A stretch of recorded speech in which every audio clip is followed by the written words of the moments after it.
الحياة. يعرف سبحان الله أسامي المشايخ. अस्सलामु अलैकुम वरहमतुल्लाहि वबरकातुहू।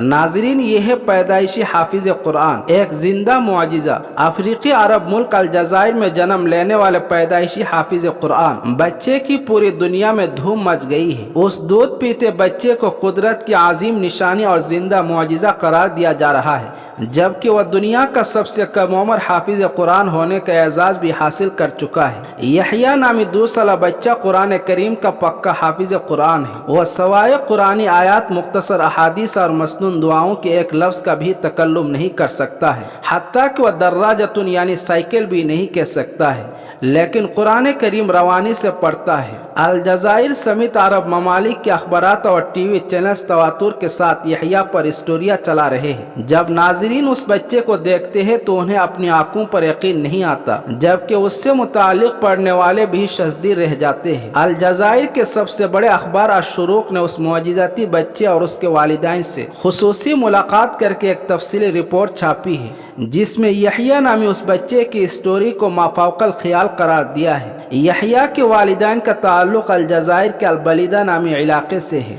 दोनों इंतहाई दीनदार है। यहया की वालिदा का कहना है कि जब ये बच्चे मेरे वतन में था तो उस दौरान मैंने एक अजीब और गरीब ख्वाब देखा था। मैंने देखा कि कोचिया और खूबसूरत जगह है जहाँ नेक लोगों की एक जमात बैठी है। मैं ख्वाब में उन्हें सहाबा किराम समझ रही हूँ। मैं बहुत खूबसूरत आवाज़ में कुरान करीम की तिलावत करती हूँ। उस दौरान एक शख्स ने मुझसे कहा कि सैयदना साद बिन अबी वक्कास रजी अल्लाह ताला अन्हु तुझे बुला रहे हैं। मैं उनकी तरफ चल पड़ी तो उसी शख्स ने एक इंतहाई पुरवकार बुजुर्ग की तरफ इशारा करके कहा कि ये सैयदना अबू बकर सिद्दीक रजी अल्लाह ताला अन्हु है। यह सुनकर मुझ पर हैबत तारी हो गई। जब मैं सैयदना साद बिन अबी वक्कास रजी अल्लाह ताला अन्हु के पास पहुंची तो वहां एक सफ़ेद रंग की दीवार थी, जिसके अंदर एक इंतहाई चमकदार मोती जुड़ा हुआ था। सैयदना साद रजी अल्लाह ताला अन्हु ने मुझसे फरमाया कि यह मोती तुम्हारा है, उसे ले लो। चुनाचे मैंने उसे निकाल कर ले लिया, जिसके बाद मेरी आँख खुल गई। मैं उस अजीब व गरीब ख्वाब की ताबीर के लिए किसी अच्छे आलिम दीन के पास जाने का सोच रही थी कि उस दौरान मैंने एक और ख्वाब देखा कि मैं काबा शरीफ के सामने मताफ में मौजूद हूँ। वहाँ पर मौजूद सब लोग मेरे लिए जगह बना रहे हैं और मुझे बड़े एहतराम के साथ काबा शरीफ के अंदर ले जा रहे हैं। उसके बाद जब उस बच्चे की विलादत के दिन करीब आए तो ख्वाब में मुझे किसी ने नदा दी, जिसमें सूरह मरियम की 10वीं आयत मुझे सुनाई गई। तर्जमा आए ज़करिया, हम आपको एक बेटे की खुशखबरी सुनाते हैं जिसका नाम यहया होगा। ये आयत पहले मुझे याद नहीं थी। ख्वाब में सुनने के बाद मुझे अजहर हो गई। मैं उस आयत को बच्चे की विलादत तक दोहराती रही। जब ये बच्चा पैदा हुआ तो हमने ख्वाब के मुताबिक उसका नाम यहया रख दिया। उस बच्चे का दाया हाथ 6 उंगलियों पर मुश्तमिल है। हम एक उंगली को जायज समझकर कटवाने के लिए अस्पताल ले गए तो डॉक्टरों ने टेस्ट के बाद बताया कि अगर उस उंगली को काट भी दिया जाए तो ये दोबारा निकल आएगी। उस इजाफी उंगली के साथ यहया का दाया हाथ ऐसा लगता है कि जैसे हक ताला का इस मुबारक लिखा हो, इसलिए हमने उसे कटवाने का इरादा तर्क कर दिया।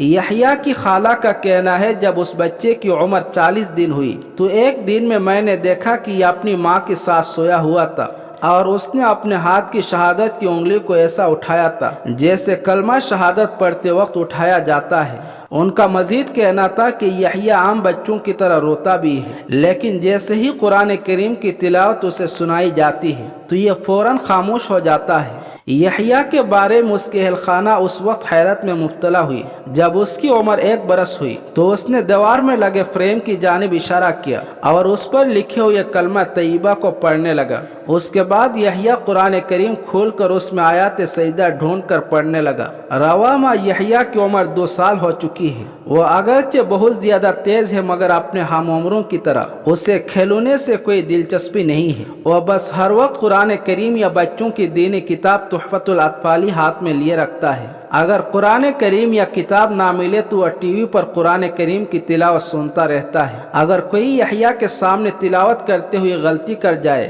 تو اس کی گویا شامت آ جاتی ہے۔ یہ پیدائشی حافظ اس سے لپٹ جاتا ہے اور اس وقت تک نہیں چھوڑتا جب تک اسے غلطی کی اصلاح نہ کرا لے۔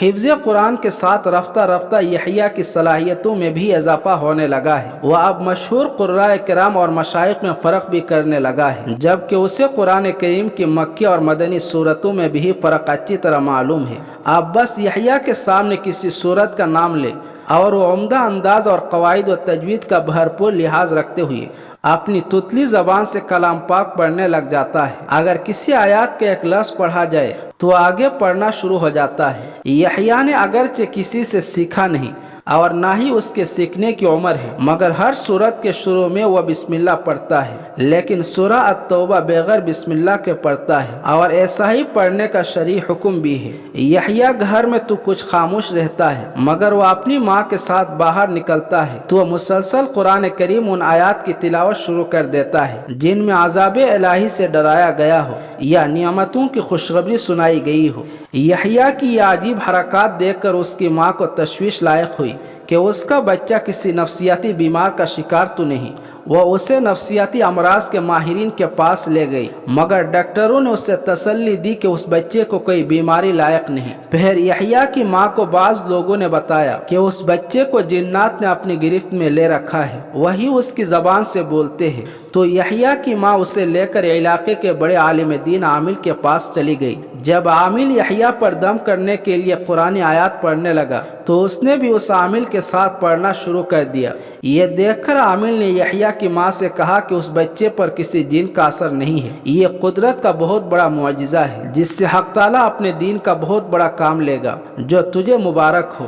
اب یحییٰ مختصر احادیث بھی سنانے لگا ہے، جبکہ بچوں کی کتاب تحفۃ الاطفال بھی اسے یاد ہے۔ یحییٰ کی والدہ اپنے اس معجزاتی بچے کو دین کا علم سکھانا چاہتی ہے اور ان کا کہنا ہے کہ مجھے یقین ہے کہ میرے بیٹے سے دین حنیف کی غیر معمولی خدمت لی جائے گی۔ ناظرین، اس بچے کے تعلق سے دعائیہ کلمہ ضرور کمنٹ میں شیئر کریں اور اس خبر کو زیادہ سے زیادہ شیئر کریں۔ شکریہ والسلام۔